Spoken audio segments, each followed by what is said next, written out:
Hello friends, आप सबका हमारे चैनल पर स्वागत है। आज की हमारी कहानी है संसार की सबसे शक्तिशाली वस्तु।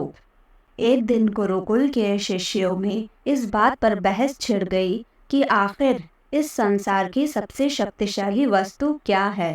कोई कुछ कहता तो कोई कुछ। जब पारस्परिक विवाद का कोई निर्णय न निकला तो फिर सभी शिष्य गुरुजी के पास पहुँचे। सबसे पहले गुरुजी ने उन सभी शिष्यों की बातों को सुना और कुछ सोचने के बाद बोले, तुम सबकी बुद्धि खराब हो गई है।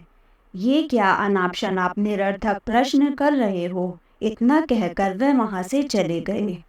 हमेशा शांत स्वभाव रहने वाले गुरुजी से किसी ने इस प्रक्रिया की उम्मीद नहीं की थी।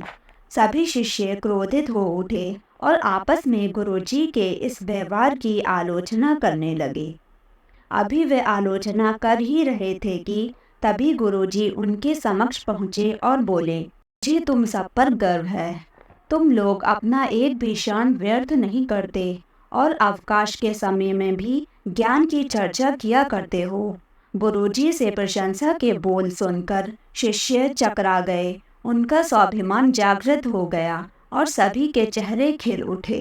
गुरुजी ने फिर अपने उन सभी शिष्यों को समझाते हुए कहा, मेरे प्यारे शिष्यों, आज ज़रूर आप लोगों को मेरा व्यवहार कुछ विचलित लगा होगा। दरअसल मैंने ऐसा जानबूझकर आपके प्रश्न का उत्तर देने के लिए किया था। देखिए, जब मैंने आपके प्रश्न के बदले में आपको भला बुरा कहा तो आप सभी क्रोधित हो उठे और मेरी आलोचना करने लगे।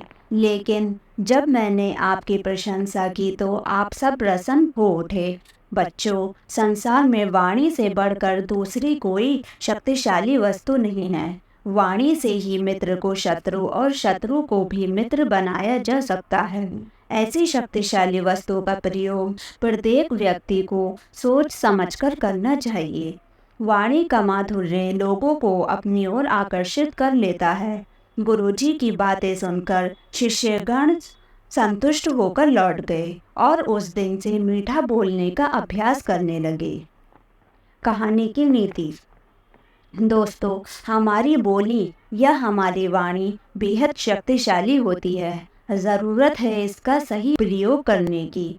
यदि हम अपनी बोली अच्छी रखते हैं और अपनी बात बिना दूसरों को ठेस पहुंचाए कहते हैं तो ये हमारे व्यक्तित्व को संवारता है और हमें लोगों के बीच लोकप्रिय बनाता है। वहीं अगर हम साधारण बात भी क्रोध के साथ कहते हैं तो ना हम ठीक से अपना संदेश दे पाते हैं और ना ही दूसरों के हृदय में अपने लिए कोई जगह बना पाते हैं। अतः हमें हमेशा सही शब्दों और सही लहजे का चुनाव करना चाहिए।